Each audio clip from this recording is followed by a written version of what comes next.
اعوذ باللہ من الشیطان الرجیم بسم اللہ الرحمن الرحیم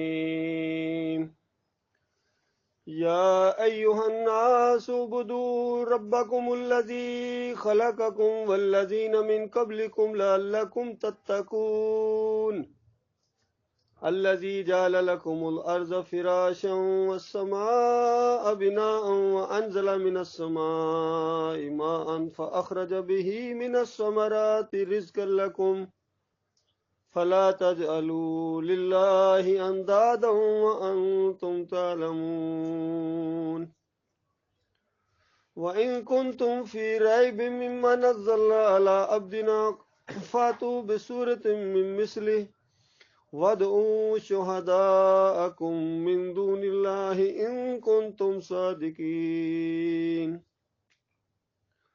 فَإِن لَّمْ تَفْعَلُوا وَلَن تَفْعَلُوا فَاتَّقُوا النَّارَ الَّتِي وَقُودُهَا النَّاسُ وَالْحِجَارَةُ أُعِدَّتْ لِلْكَافِرِينَ وَبَشِّرِ الَّذِينَ آمَنُوا وَعَمِلُوا الصَّالِحَاتِ أَنَّ لَهُمْ جَنَّاتٍ تَجْرِي مِن تَحْتِهَا الْأَنْهَارُ كُلَّمَا رُزِقُوا مِنْهَا مِن ثَمَرَةٍ رِزْقًا قَالُوا هَذَا الَّذِي رُزِقْنَا مِن قَبْلُ وَأُتُوا بِهِ مُتَشَابِهًا وَلَهُمْ فِيهَا أَزْوَاجٌ مُطَهَّرَةٌ وَهُمْ فِيهَا خَالِدُونَ۔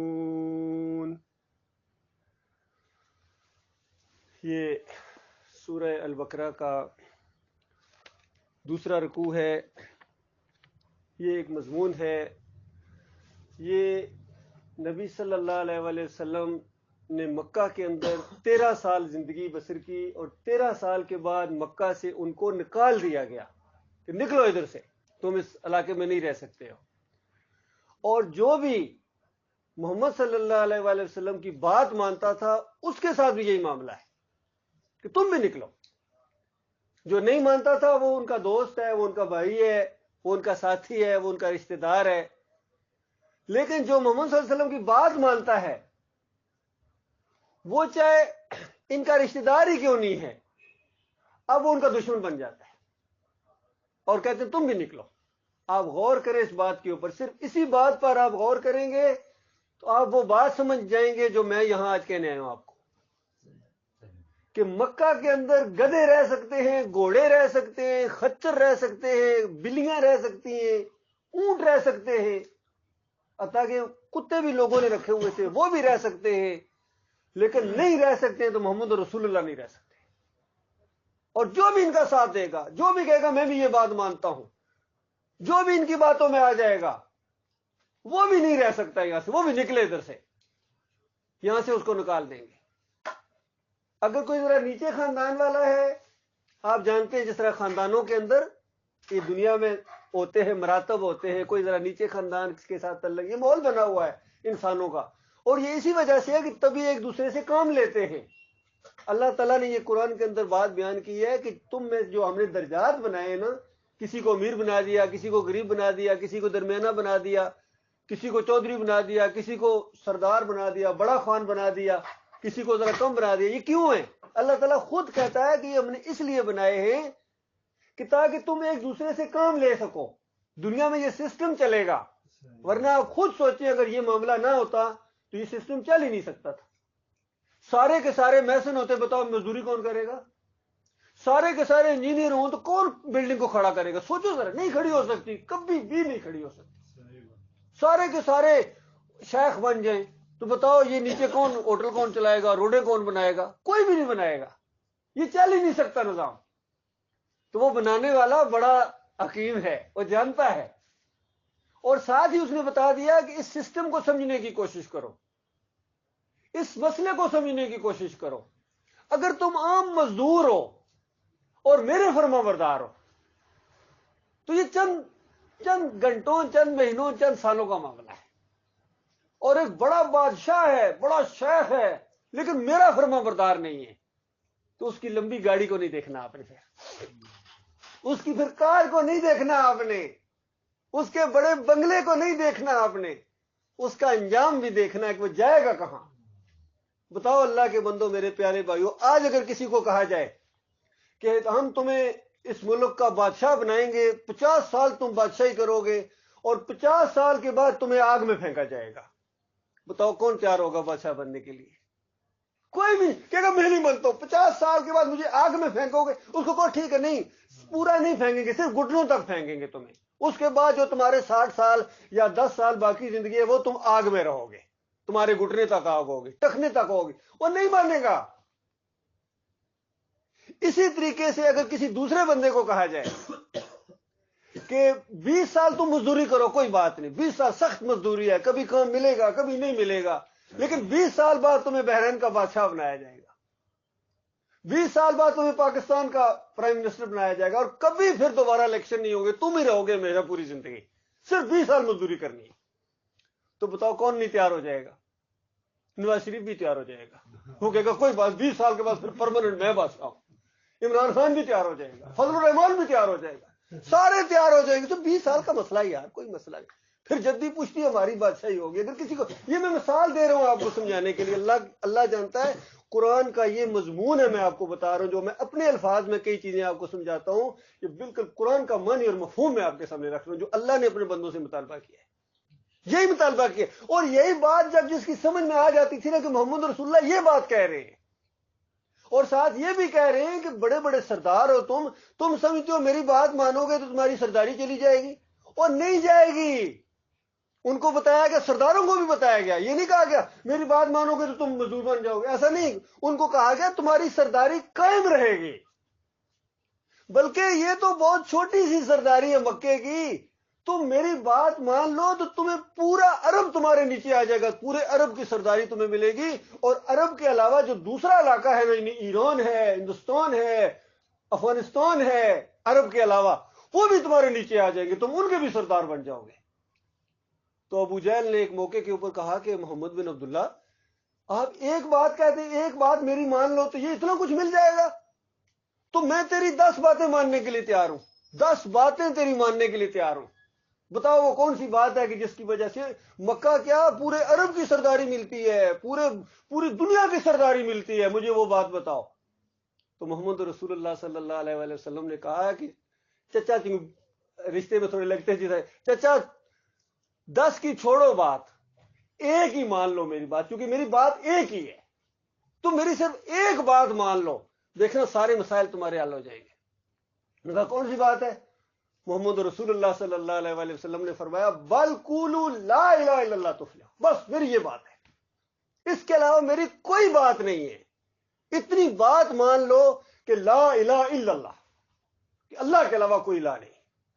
اور میں چونکہ اللہ کا رسول ہوں، اپنی طرف سے یہ بات نہیں کہہ رہا ہوں، محمد رسول اللہ کا یہ بات میں اپنی طرف سے نہیں کہہ رہا ہوں، جو بھی میں پیغام دے رہا ہوں یہ اللہ کی طرف سے وحی آتی ہے، فرشتہ آتا ہے، مجھے اللہ نے بتائی ہے کہ ان کو کہو یہ بات، یہ بات میری بات نہیں ہے.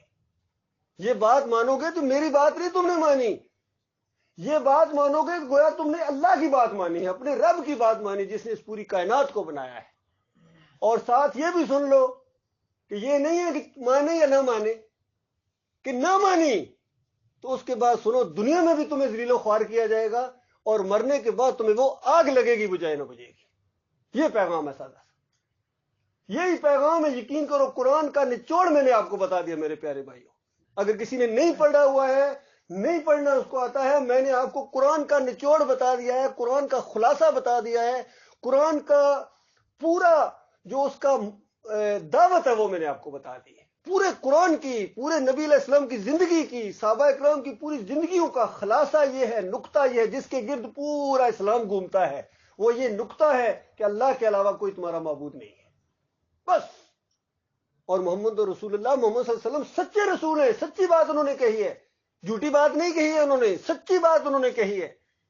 پورا زندگی بس گزارنے کا اب طریقہ، جب یہ مان لیا کہ محمد صلی اللہ علیہ وسلم اللہ کے رسول ہیں اور آخری رسول ہیں، اب کوئی رسول نہیں ہے نا، کس کے انتظار میں اللہ کے بندو؟ اب کوئی رسول آ کے آپ کو یہ باتیں نہیں بتائے گا، اور اگر کوئی رسول آتا تو اس نے یہی بات بتانی تھی، کیونکہ سارے رسولوں نے یہی بات بتائی ہے، سچا رسول یہی بتائے گا. لیکن اب کسی نے نہیں آنا ہے، آخری کتاب آ گئی، یہ آخری رسول آ گئے. اور پھر ایک دفعہ نبی علیہ السلام کی جو زوجہ تھی، بعد والوں نے کسی نے پوچھا کہ ام المومنین نبی علیہ السلام کی اخلاق کیسے تھی، کیسا ان کا اٹھنا بیٹھنا تھا، کیونکہ انہوں نے تو دیکھا نہیں تھا، انہوں نے تو دیکھا تھا. تو دل کرتا پوچھنے کو، یعنی جب وہ پیدا ہوئے تو پہلے نبی علیہ السلام فوت ہو گئے تھے، انہوں نے دیکھا ہی کوئی نہیں. تو پوچھ رہے ہیں کہ وہ کس طرح اٹھتے بیٹھتے تھے، کس طرح زندگی بسر کرتے تھے. تو آگے سے انہوں نے کہا کہ بچے بیٹے قرآن نہیں پڑھا تو نے؟ ان کا قرآن تو پورا پڑھا ہوا ہے. تو انہوں نے کہا کہ یہی قرآن، جو قرآن تھا نا، جو قرآن اللہ جو منع کرتا ہے نبی صلی اللہ علیہ وسلم سب سے زیادہ منع ہوتے تھے. جو قرآن حکم دیتا ہے تو نبی صلی اللہ علیہ وسلم سب سے زیادہ اس حکم کو ماننے والے تھے. تو قرآن پڑھ لو، تمہیں خود پتہ چل جائے گا نبی علیہ السلام کیسے تھے، کیونکہ قرآن کے اندر کچھ چیزوں کا اللہ حکم دے رہا ہے، کچھ چیزوں سے اللہ منع کر رہا ہے. تو آپ یہ یقین رکھیں کہ جن چیزوں سے اللہ نے منع کیا ہے، ہمارے پیارے نبی محمد صلی اللہ علیہ وسلم سب سے زیادہ اس سے رکنے والے تھے، اس سے منع ہونے والے تھے. اور جن چیزوں کا اللہ حکم دے رہا ہے، حالانکہ ہم دیکھیں ہم گناہگار ہیں، کتنے احکامات موجود ہیں لیکن ہم ان کے اوپر عمل صحیح طریقے سے نہیں کر پاتے ہیں. لیکن محمد رسول اللہ ایسے نہیں تھے، جو حکم آ جاتا تھا بس کوئی مانے یا نہ مانے، کوئی کرے یا نہ کرے، محمد رسول اللہ پابند تھے اس کے. یہ نبی علیہ السلام کی ساری زندگی ہے. ٹھیک ہے، تو یہ قرآن کے اندر اللہ تعالیٰ نے بتایا کہ یہ جو انبیاء آتے رہے اس سے پہلے، یہ تو آخری ہیں، اس سے پہلے بھی بہت آئے ہیں، لاکھ سے اوپر آئے ہیں. لاکھ کتنا انتہا ہے، دیکھو 1 2 گنتے پھر 100 ہوتا ہے، پھر 200 گنو، پھر 300، پھر 400، پھر اس کے بعد 1000. آپ کو پتا ہے کتنا ہوتا ہے، پھر 100,000 ہوں تو 1 لاکھ بنتا ہے. 100,000، پھر اس سے بھی اوپر 1 لاکھ سے بھی اوپر، کوئی کم و بیش 24,000 پیغمبر کہتے ہیں آئے. 24,000، 1 لاکھ 24,000. اس سے آپ اندازہ لگائیں کتنی قومیں آتی گئیں، کتنی قومیں آئی ہوں گی اس زمین کے اوپر. اور اللہ تعالیٰ نے بتایا کہ دیکھو میرا طریقہ کیا رہا ہے. پہلے جو آدم علیہ السلام کی اولاد میں پہلے نبی بنائے گئے، جب لوگوں کے اندر آہستہ آہستہ بگاڑ آیا تو وہ نوح علیہ السلام تھے. آدم علیہ السلام کی نسل آگے چلی، قبیلہ بنا، پوری ایک برادری جس طرح ہوتی انسان جب زمین پر پھیلے، ان کے اندر جب شرک آ گیا تو انہی میں سے ایک انسان کو جن کا نام نوح تھا اللہ تعالیٰ نے نبی بنایا، ان کے اوپر پیغام بھیجا اللہ تعالیٰ نے. جس طرح فرشتے کے ذریعے جو طریقہ اللہ تعالیٰ کا پیغام بھیجنے کا، نبیوں کی طرف بھیجنے کا طریقہ اللہ نے بتایا کہ یا فرشتے کے ذریعے آتا ہے، یا پردے کے پیچھے سے ان کو آواز آتی ہے، یا دل میں اللہ تعالیٰ ان کی بات ڈالتا ہے. یہ 3 4 طریقے ہیں وہی کے. تو نوح علیہ السلام کو اللہ تعالیٰ نے نبی بنایا، رسول بنایا، اور کہا کہ لوگوں کو بتاؤ کہ یہ جو بیچ میں الٹے راستے پر چل پڑے ہو نا، یہ تم سیدھے ہو جاؤ، کیونکہ اگر تم باز نہ آئے اللہ کا بہت بڑا عذاب آئے گا تمہارے اوپر.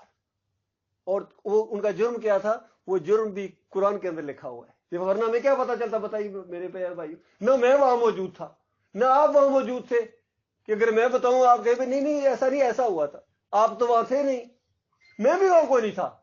تو پتہ کس طرح چلا؟ قرآن میں لکھا ہوا ہے. اب چونکہ قرآن اللہ کی کتاب ہے، یہ ہمارا ایمان ہے. سورہ نوح پڑھے، اور بھی جگہ جگہ آیا نوح علیہ السلام کا یہ واقعہ، لیکن سورہ نوح کے اندر 5 اولیاء اللہ کا نام آیا ہے.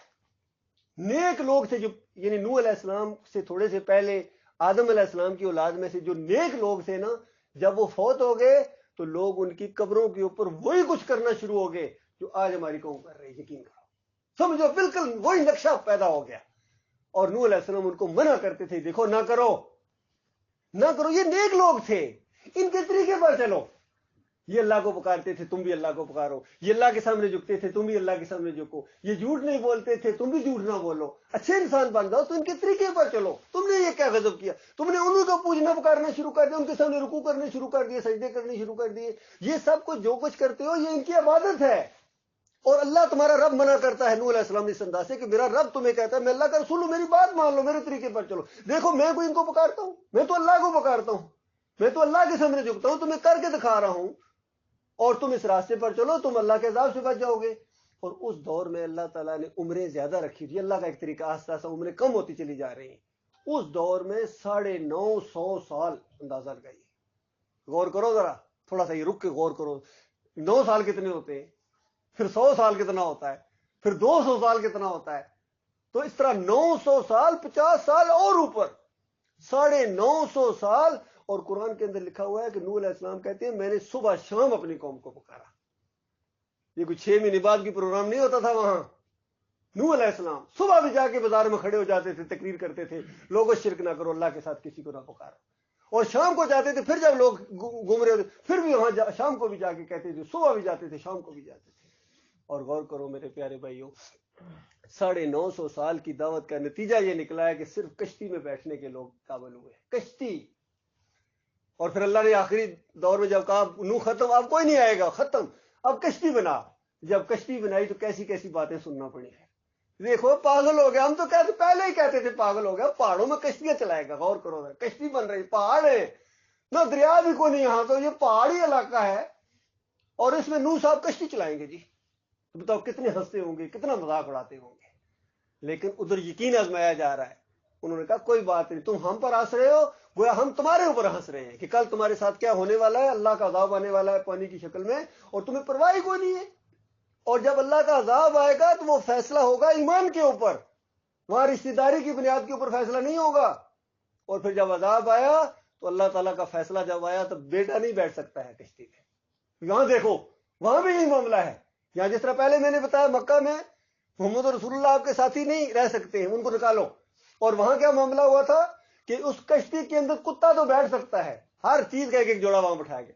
بلی کا ایک جوڑا بٹھا لو, کتے کا ایک جوڑا بٹھا لو, گائے اور بیل ایک بٹھا لو, گھوڑا اور گھوڑی بٹھا لو بیچ پہ, ہاتھی اور اتھری بٹھا لو, اور جن چیزوں کو ہم بہت ہی نجس سمجھتے ہیں ان کا بھی بٹھایا ہوگا یقیناً, کیونکہ ہر چیز کا اللہ تعالیٰ کہتا ہے ایک ایک چیز کا جوڑا اس میں بٹھاؤ, سانپ کا, مرغی کا, ہر ایک کا. لیکن بیٹا نہیں بیٹھ سکتا, سیدزادہ نہیں بیٹھ سکتا, بیوی نہیں بیٹھ سکتی ہے. غور کرو ذرا اس بات کی, کتنا پیارا رشتہ یہ بیوی کا رشتہ, بہت پیارا رشتہ. یقین تو جو شادی شدہ ہے ان کو معلوم ہے, بڑی قربت ہوتی ہے.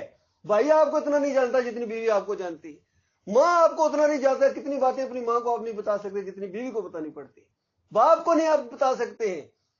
بیوی ایسا اللہ نے رشتہ بنایا ہے, سکون حاصل ہوتا ہے زندگی کے اندر. لیکن اب فیصلے کا دن ہے, نوح علیہ السلام کی بیوی نہیں بیٹھ سکتی ہے.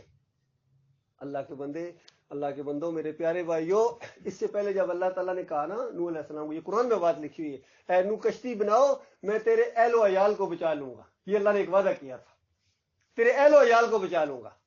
اور پھر جب نوح علیہ السلام کی آنکھوں کے سامنے بیٹا دوڑا جا رہا تھا, سیلاب آنا شروع ہو گیا, اوپر سے بارشیں آ رہی ہیں, نیچے سے پانی نکل رہا ہے, پانی آستہ سے اوپر جا رہا ہے, وہ کہتا ہے میں پہاڑ پر چڑھ جاؤں گا.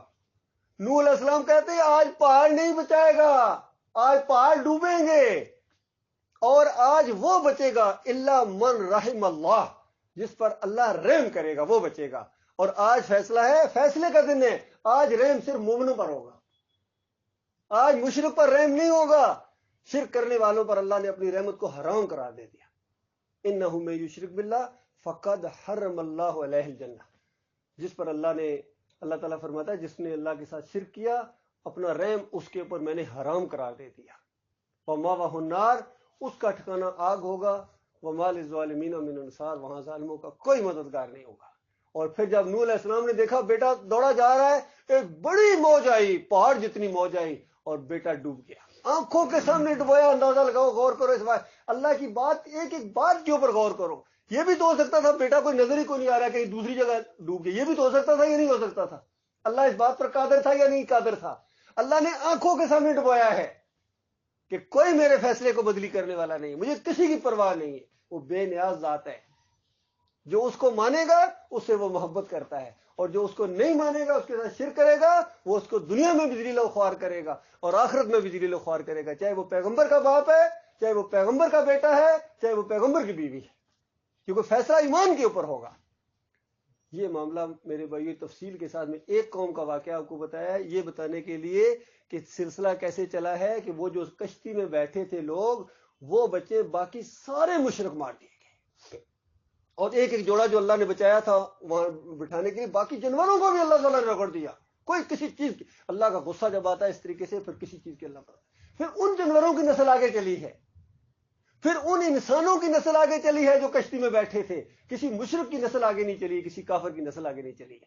اور اس چیز کو اللہ تعالیٰ نے قرآن کے اندر ایک کہا کہ یہ قیامت تک یہ بات تاکہ یاد رہے, اور مشرکین مکہ کو کہا کہ آج ایمان کے دشمن بن گئے. اسی ایمان کی وجہ سے تو بچے تھے, تمہارے بڑے دادا اگر کشتی میں نہ بیٹھتے آج بچ نہیں سکتے تھے، اور تم ان کی اولاد ہو، اور وہی بات جو ہمارے نوح علیہ السلام کہتے رہے، وہی بات ہمارے محمد صلی اللہ علیہ وسلم کہہ رہے ہیں، تم انکار کر رہے ہو، تو کیسے بچو گے؟ نہیں بچ سکتے ہو۔ اور پھر اللہ تعالیٰ نے بیان کیا کہ دیکھو پھر ایک سلسلہ میں نے چلا دیا، یعنی اب جو بچے تھے لوگ، ان کی نسل آگے چلی ہے، پھر جب ان کے اندر اسی طرح شرک آیا، پھر ان کے اندر اللہ تعالیٰ نے ایک پیغمبر بنایا، اسی طرح جس طرح نوح علیہ السلام کو انہوں نے بھی اسی طریقے سے دعوت دی، جنہوں نے مانا ان کو بچایا گیا، باقی سب کو عذاب نے پکڑا۔ پھر جو بچے ان کی نسل آگے چلی، یہ کم و بیش جو 1,24,000 پیغمبر ہے، اسی طرح سلسلہ چلتا رہا میرے پیارے بھائیوں۔ اور اب اس سلسلے کی آخری کڑی ہے، اب کوئی اور پیغمبر آنے والا نہیں ہے، کوئی اور کتاب نازل ہونے والی نہیں ہے، یہ آخری معاملہ ہے، اس کے بعد قیامت ہی ہے۔ اس لیے یہ جو اللہ کا پیغام ہے، اس کے اوپر ہم بہت، یہ زندگی کا سب سے ضروری مسئلہ ہے، یہ اس سے زیادہ ضروری ہے، یقین کرو کہ صبح ناشتہ کیا کریں گے، یہ فکر ہوتی ہے صبح کیا کریں گے، ناشتہ کیا ہوگا، اس سے زیادہ ضروری ہے یہ ایمان عقیدے کی بات، کیونکہ رات کو اگر موت آ گئی تو ناشتے کی تو نوبت ہی نہیں آئے گی آپ کی۔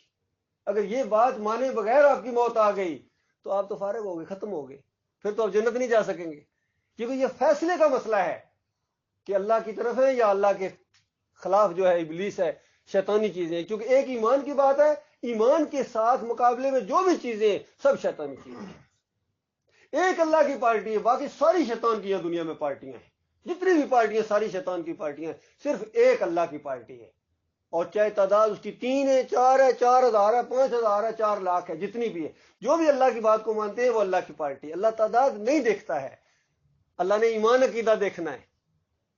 اور جس طرح موسیٰ علیہ السلام نے کہا تھا، لوگوں اگر تم اور ساری زمین والے کافر بن جاؤ، اللہ کو کوئی پرواہ نہیں ہے، تمہاری کوئی پرواہ نہیں، بے نیاز ذات ہے، یقین کیجیے، یہ کوئی اللہ کو ضرورت نہیں پڑی تھی ہمیں پیدا کیا ہے، یہ تو اللہ نے احسان کیا ہمارے اوپر، اللہ نوازنا چاہتا تھا، اللہ نے جنتیں بنائی ہوئی ہیں۔ اس رکوع کے اندر جو میں نے آپ کے سامنے پڑھا ہے، اس کے اندر یہی بات اللہ تعالیٰ نے بیان کی ہے کہ لوگوں بندگی کرو اپنے رب کی جس نے تمہیں پیدا کیا ہے، یعنی کوئی ایسی بات نہیں تم سے کہی جا رہی ہے، یہ نہیں نبی علیہ السلام کہہ رہے تھے کہ میری بندگی کرو یا کسی اور کی بندگی کرو یا ابراہیم علیہ السلام کی بندگی کرو، کیا کہا جا رہا تھا؟ لوگوں بندگی کرو اس رب کی جس نے تمہیں پیدا کیا ہے۔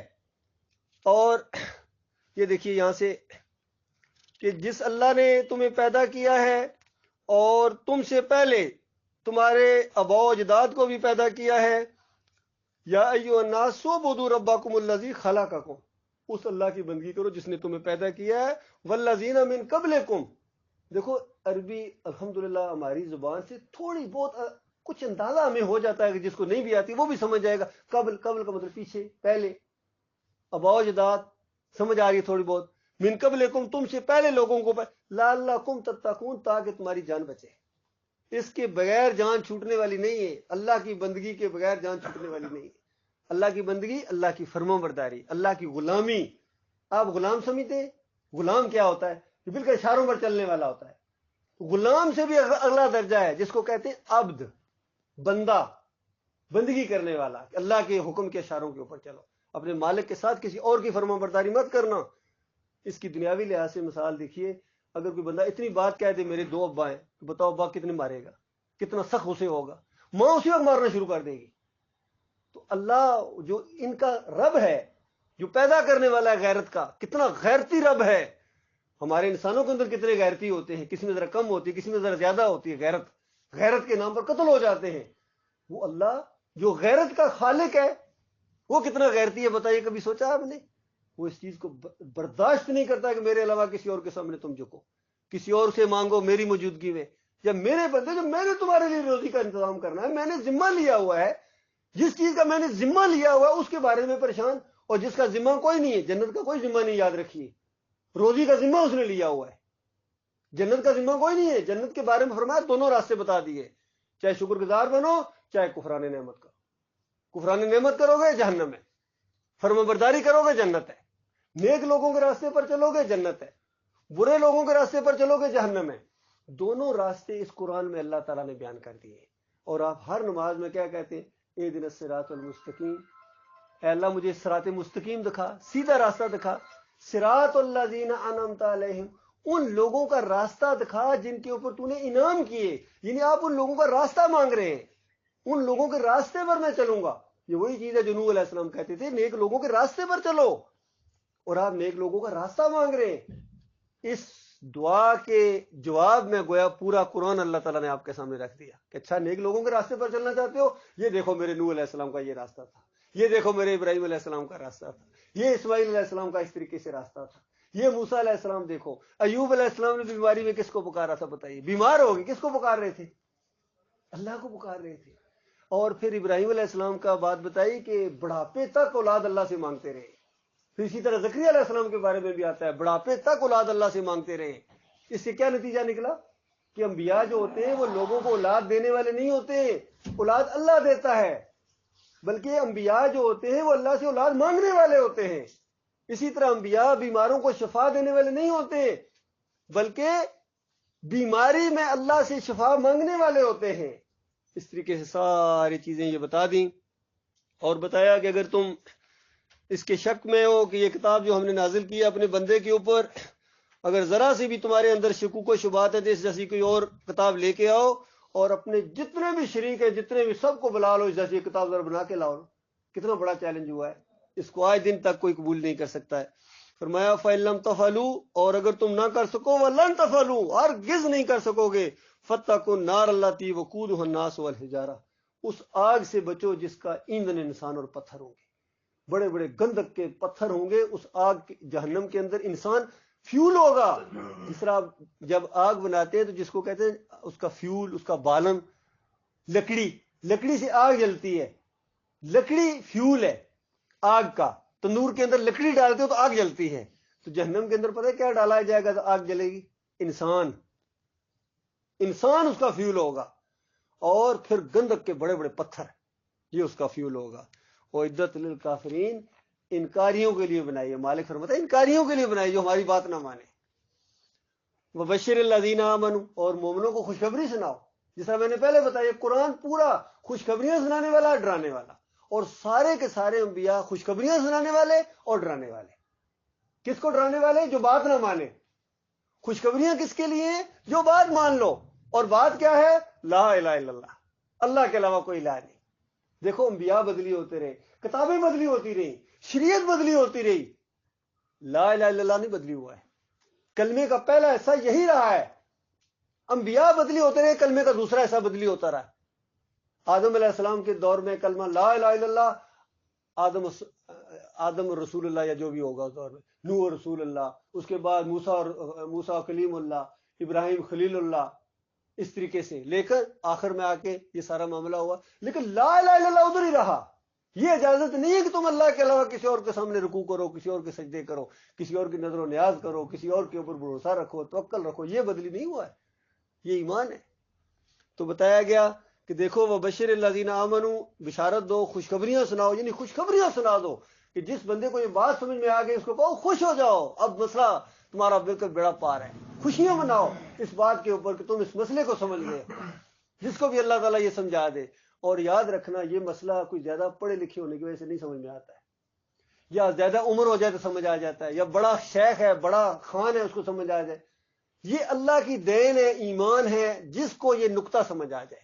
سادہ سی بات ہے، اللہ کے بندو تجربہ کر کے دیکھ لو۔ ابھی بندہ سویا ہوتا ہے، سویا ہوا نہیں سنتا ہے، سنتا ہے نہیں سنتا نا؟ کوئی آپ سوئے ہو بندے، ایک بندے کو سویا چھوڑ کے کہ چلو یار چائے پینے چلتے، ایک بندہ سویا اس کو کوئی پتہ نہیں، اور اس کے بعد جب دوسرے دن جب واپس آؤ کہ چائے پی کے آئے، وہ کہے گا مجھے کیوں نہیں لے کے گئے؟ نہیں ہم نے کہا تھا چلو چائے پی، تو کیوں نہیں اٹھا؟ وہ کہے میں سویا ہوا تھا اٹھاتے نہیں آیا، میں نہیں۔ اس طرح باتیں ہوتی ہیں، ان چیزوں کو ہم سمجھتے ہیں۔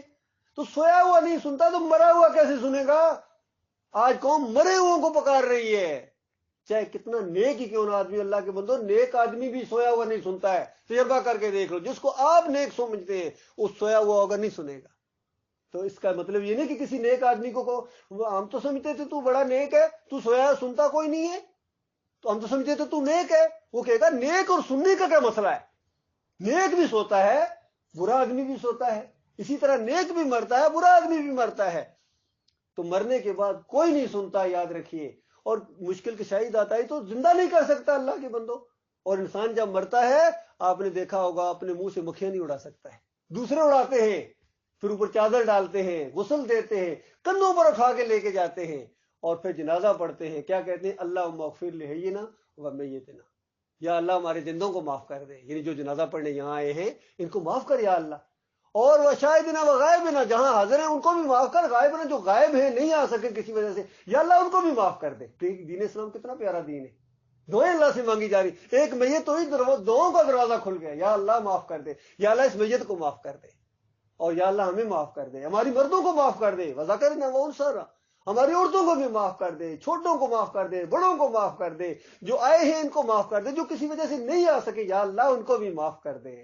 دعائیں مانگی جاتی ہیں اللہ سے۔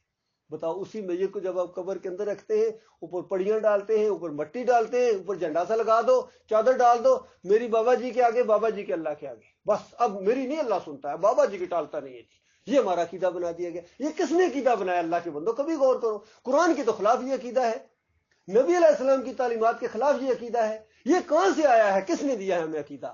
یہ آپ غور کریں۔ اگر یہ عقیدہ صحیح ہے پھر قرآن کے بارے میں کیا خیال ہے، اور قرآن سچا ہے تو پھر ان کے بارے میں رائے قائم کرنی پڑے گی۔ یہ مسئلہ ہے، یہ ایمان ہے۔ تو فرمایا خوشخبریاں سناؤ جو اس بات کو مان لیں، عمل صالح، جن اس کے بعد پہلے ایمان ہے پھر عمل صالح، نماز، روزہ، حج، زکوٰۃ، والدین کی خدمت، جو کچھ ہے اس ایمان کے بعد میں ہے۔ اچھا اخلاق ہے، مہمان نوازی ہے، یہ بھی بڑی اچھی چیزیں ہیں، لیکن ایمان کے بعد اگر ایمان کے اندر خرابی ہے تو یاد رکھنا یہ سارے اعمال برباد کر دیے جائیں گے۔ اور اللہ تعالیٰ نے اسی قرآن کے اندر سورہ الانعام پڑھو، اس کے اندر اللہ تعالیٰ نے انبیاء کا ذکر کیا ہے، ان کے اعمال گنوائے ہیں کہ بڑے نیک لوگ تھے، بڑے ہمت والے آدمی تھے، اور آخر میں کیا فرمایا؟ وَلَوْ أَشْرَكُوا لَحَبِطَ عَنْهُمْ مَا كَانُوا يَعْمَلُونَ، اگر یہ بھی شرک کرتے میں ان کا سارا کیا کرایہ برباد کر دیتا۔ اللہ کے بندو، انبیاء تو شرک نہیں کرتے، یہ ہمیں سمجھانے کے لیے تھا، کس مسئلے کو سمجھنا، اس کو مذاق نہ سمجھنا کہ وہ تو بڑے نیک ہیں جی، انہوں نے بڑے بڑے تہجد پڑھی ہوئی ہے جی، بھائی تہجد پڑھی ہے یا جو کچھ بھی کیا ہے، اگر شرک کیا انہوں نے گیا، ختم ہو گیا مسئلہ، ان کا کہانی ختم ہو گئی۔ اللہ تعالیٰ نے نبیوں کے بارے میں کہہ دیا، اور ایمان کے اوپر اگر قائم رہے، عمل صالح کرتے رہے، فرمایا ان کے لیے ان لہم جنات تجری من تحتها الانہار، ان کے لیے جنتیں ہیں جن کے نیچے بڑے بڑے محلات ان کو دیے جائیں گے۔ آج اگر ایک جھونپڑی بھی میسر نہیں ہے لیکن ایمان خالص کر کے گیا ہے، اور پھر سورۃ العصر کے اندر 4 باتیں بتائی کہ آگ سے بچنے کا اور جنت حاصل کرنے کا ایک ہی طریقہ ہے، والعصر ان الانسان لفی خسر، ساری انسانیت گھاٹے میں، الا الذین آمنوا وعملوا الصالحات، وہاں بھی زور دیا گیا، سوائے وہ جو ایمان لائیں اور عمل صالح کریں، وتواصوا بالحق، حق بات کی تبلیغ کریں، حق بات کی تبلیغ کریں۔ یہ بڑا نقطہ ہے، میں اس پر زور دے رہا ہوں، کیونکہ عام طور پر تبلیغ، چلو جی تبلیغ کرتے ہیں، تبلیغ کی ہے آپ نے، بھائی کس بات کی تبلیغ؟ اللہ تعالیٰ فرماتا ہے وتواصوا بالحق، حق بات کی تبلیغ کرو۔ یہ حق ہے کہ اللہ کے علاوہ کوئی معبود نہیں ہے، یہ حق ہے، اللہ کے علاوہ کوئی پکار کے لائق ہی نہیں ہے، اللہ کے علاوہ کوئی نظر و نیاز کے لائق ہی نہیں ہے، اللہ کے علاوہ کوئی رکوع اور سجدے کے لائق ہی نہیں ہے، پکار کے لائق ہی نہیں ہے، توکل بھروسے کے لائق ہی نہیں ہے، نفع نقصان نہیں دے سکتا اللہ کے علاوہ کوئی، نہیں سنتا ہے فریاد سوائے اللہ کے، جس کو نہ نیند آتی ہے نہ اونگ آتی ہے، اندھیرے میں بھی سنتا ہے، شرک سے زیادہ قریب ہے، دل کے وسوسے جانتا ہے۔ یہ حق بات ہے، اس کی تبلیغ کرنی ہے، یہ بات جا کے اپنے ہمسائے کو بتانی ہے، علاقے کے لوگوں کو بتانی ہے، دور گئے ہیں وہاں درس رکھا ہے، یہاں میں یہی بات بتانے آیا ہوں آپ کو، میں کوئی اور کھانا کھانے نہیں آیا ہوں، میں یہی بات بتانے آیا ہوں۔ بھائی کے ساتھ ہمارا رابطہ ہوا ہے، انہوں نے ہمت کی ہے، یہ اللہ تعالیٰ کا احسان ہوا ان کے اوپر بھی، میرے اوپر بھی اور آپ کے اوپر بھی، کہ یہ بات اللہ کی بات سننے اور کہنے کا اس کو موقع ملا مرنے سے پہلے، ورنہ اگر مر جاتے تو کیا ہوتا بتائیے؟ پیچھے جو مرضی ہم کراتے رہتے، یاد رکھنا وہ فیصلہ ایمان کے اوپر ہونا تھا، اور اس وقت بندہ لانتے بھیجے اس کے اوپر جو بڑے بڑے علماء تھے، اگر انہوں نے یہ بات نہیں بتائی ایمان کی، باقی ساری باتیں بتاتے رہے، نماز اس طرح ہے، وضو اس طرح ہے، غسل ایسے ہے، یہ ویسا ہے، یہ سرا ایسے ہے، وہ ایمان نہیں بتایا بلکہ ایمان کے اندر شرک ملا کے دیا ہے، تو بتاؤ اس وقت تو بڑا غصہ آئے گا، واپس نہیں آ سکیں گے۔ اس لیے میں آپ کو بالکل اصلی بات بتا رہا ہوں، چاہے آپ کو اچھی لگے اللہ کی رحمت ہے، نہیں اچھی لگے تب بھی آپ صبر کریں، اور اس کے بعد خود قرآن پڑھیں، اپنے جاننے والوں سے پوچھیں، آگے پیچھے غور و فکر کریں، بھائی ایک بھائی آیا تھا ہمارے کمرے میں، وہ تو یہ باتیں بتا کے گئے، ہم تو یہ کرتے رہے تھے کہ پہلے یہ کر رہے تھے، فلاں بندہ یہ ہم نے کرتے دیکھا ہے، اور وہ تو یہ بتا رہے تھے یہ شرک ہے، اب کیا بات ہے؟ خود مطالعہ کرو، سنو، ریڈیو کے اوپر آتا ہے قرآن، ترجمہ بھی آتا ہے، سب کچھ آتا ہے، موبائل اور کھیلتے رہتے ہیں، یہ معاملہ کریں، تھوڑا سا کبھی سن لیں، آپ کو بات سمجھ میں آ جائے گی۔ تو فرمایا ایسی جنتیں اللہ نے تیار کر کے رکھی ہیں اپنے ان بندوں کے لیے جن کے نیچے نہریں بہتی ہوں گی، اور جب کبھی وہاں سے پھل کھائیں گے اور وہ کہیں گے یہ تو ابھی پھل کھائے تھے. کہا گیا نہیں بھائی یہ اور نہیں ہے ملتے جلتے پھل ہیں. ابھی یہ جس طرح آم کھائے پھر کوئی آم اور لے بھائی ابھی تو کھائے تھے, وہ کھاؤ ذرا چیک تو کرو یہ وہ والے نہیں ہیں یہ اور ہیں. پھر تھوڑی دیر بعد پھر آم آ گئے مثال کے یار ابھی تو کھائے تھے, اور یار یہ ٹیسٹ کرو. ٹیسٹ کریں اور مزہ ہے واقعی تو پہلے سے لذت والے. انگور اسی طرح, خربوزے اسی طرح, مالٹے اسی طرح, یہ پھلوں کا ذکر ہے, کیلے, طرح طرح کی جو دل کے اندر آتا جائے گا اللہ تعالیٰ دیتا چلا جائے. وہاں کوئی مزدوری نہیں ہے, کوئی ڈرائیونگ نہیں ہے, کوئی کام نہیں ڈھونڈنا, یقین کیجئے بس عیش کی زندگی کا ایک دورہ شروع ہو جائے گا. یہ معاملہ, یہ قرآن کی یہ دعوت ہے. آج مسلمان کیوں ہر جگہ ذلیل و خوار ہو رہے ہیں؟ انہوں نے ایمان, ان کا جو ایمان ہے اللہ کی کتاب کے مطابق نہیں. یقین کرو عقیدے کے اندر شرک ہے. بڑے بڑے پڑھے لکھے ہیں, بڑے بڑے علماء بھی ہیں, لیکن اس کے بعد مزاروں پر جا کر دیکھیں چادریں چلاتے ہیں, عرس اور میلے کرتے ہیں, وہاں جا کے سجدے کرتے ہیں, رکوع کرتے ہیں, اور اس طرح کی ان کے عقیدے ہیں. کوئی تعویذ گنڈا پہنتا ہے. پھر یہ جمہوریت کا پورا نظام ہمارا جو ہے پاکستان میں یا پوری دنیا میں, یہ اسلام کا نظام نہیں ہے. اسلام میں خود سوچو جو آج یہ سسٹم چلتا ہے, کیا نبی علیہ السلام نے آ کے الیکشن لڑے تھے کہ ایک طرف میں کھڑا ہوتا ہوں دوسری ابو جہل کھڑا ہو, کس کو مانتے ہو, کس کو ووٹیں دیتے ہو؟ تو یہ نظام تھا. ادھر ہم کہتے ہیں نبی علیہ السلام کی زندگی بہترین نمونہ ہے, پھر یہ کیوں کہتے ہو؟ اگر یہ والا سسٹم آپ کو اچھا لگتا ہے پھر یہ کیوں کہتے ہو نبی علیہ السلام کی زندگی بہترین نمونہ ہے؟ پھر نمونہ نہیں ہے, پھر تمہاری زندگی بہترین نمونہ سمجھو, یہ کہو کہ تمہاری زندگی بہترین نمونہ ہے. اس لیے سسٹم سے نکلو اللہ کے بندو, یہ ان کا جال ہے, شیطان کا جال ہے. تب آپ اگر اس مسئلے کو لے کر اٹھے, دیکھیں نبی علیہ السلام پہلے اکیلے تھے, دوسرے تیسرے 4 5 آج زیادہ ہوتے چلے گئے. اسی طرح وار دور کے اندر ایسا ہی ہوا ہے. اب بھی دعوت اٹھے گی تو اسی طریقے سے اٹھے گی, خیر آئے گی, اور اجتماعی طور پر یہ معاملہ ہوگا. اگر یہ اللہ تعالیٰ اس طرح کرنا چاہے زیادہ بندے ہو جائیں تو ٹھیک ہے, نہیں ہو تو کوئی بات, ہم اپنا وقت پورا کر کے چلے جائیں گے. کوئی لڑائی کی نوبت ہی کیوں نہیں آئی, اسلام کو نافذ کرنے کی ضرورت ہی نوبت ہی نہیں آئی. کہ نوح علیہ السلام نے کیا حکومت قائم کی تھی خود سوچئے. یا اور سورہ یاسین آپ پڑھتے ہیں, 3 پیغمبر ہیں, امتی کو نہیں مل رہا, کیا کیا جائے؟ ایک امتی ملا, اس کو بھی مار دیا گیا, اور وہ جنت میں اسی وقت اللہ نے داخل کر دیا. اس دور میں اگر کوئی ایمان عقیدے کی بات کرے گا اور اس کو بھی مار دے گا, سیدھا اسی وقت جنت. یہ اللہ کے راستے کا شہید ہے. باقی آج شہید لفظ مذاق بن گیا, جو مرضی شہید ہو گیا جی, شہید ہو گیا, بس پھولوں کی چادر چڑھا دو جی اوپر, یہ آگے جا کے پتا چلے گا کون شہید ہوا تھا. شہید صرف وہ ہے جو اللہ کی یہ بات, ایمان عقیدے کی بات پھیلاتے ہوئے اس کو موت آ گئی, وہ شہید اللہ کے راستے. یا یہ بھی ہے کہ ایمان عقیدہ اس کا بالکل درست ہے, اور اس کا دب کے مر گیا, ایکسیڈنٹ سے فوت ہو گیا, یا کوئی اور طریقے سے جتنی شہادت کی قسمیں, وہ بھی شہید ہے اللہ کے راستے میں. لیکن ایمان عقیدہ ضروری ہے. اگر ایمان عقیدے کے اندر شرک ہے تو پھر بیت اللہ کی حفاظت میں بھی مارے جائیں گے تو کبھی جنت میں نہیں جا سکیں گے, چاہے وردی میں مرے چاہے بغیر وردی کے مرے. اللہ کے ہاں ایمان چلتا ہے اللہ کے اندر, نہ فرشتے وردیوں سے ڈرتے ہیں, نہ اللہ تعالیٰ کوئی اور چیز دیکھتا ہے کہ کسی کا رشتہ دار ہے, کسی کا دوست ہے, مکے کا ہے, مدینے کا ہے, بحرین کا ہے, پاکستان کا ہے, انڈیا کا ہے. ساری زمین چھوٹی سی زمین ہے اس کائنات کے مقابلے میں, اس کے اوپر جہاں بھی کوئی رہتا ہے. یہ آخری نبی محمد صلی اللہ علیہ وسلم یہ بات بتا کے گئے ہیں, کسی عربی کو اجمی کے اوپر, اجمی کو عربی کے اوپر, کالے کو گورے کے اوپر, گورے کو کالے, کوئی فضیلت نہیں ہے مگر صرف تقویٰ کی بنیاد. جو جتنا زیادہ اللہ سے ڈرتا ہے, اللہ کا فرمانبردار ہے, وہ اتنا ہی زیادہ اللہ کا پیارا ہے. اللہ تعالیٰ غور و فکر کرنے کی توفیق عطا فرمائے, اور ایمان عقیدے کو درست کرنے اور اس کے اوپر جم جانے کی توفیق عطا فرمائے.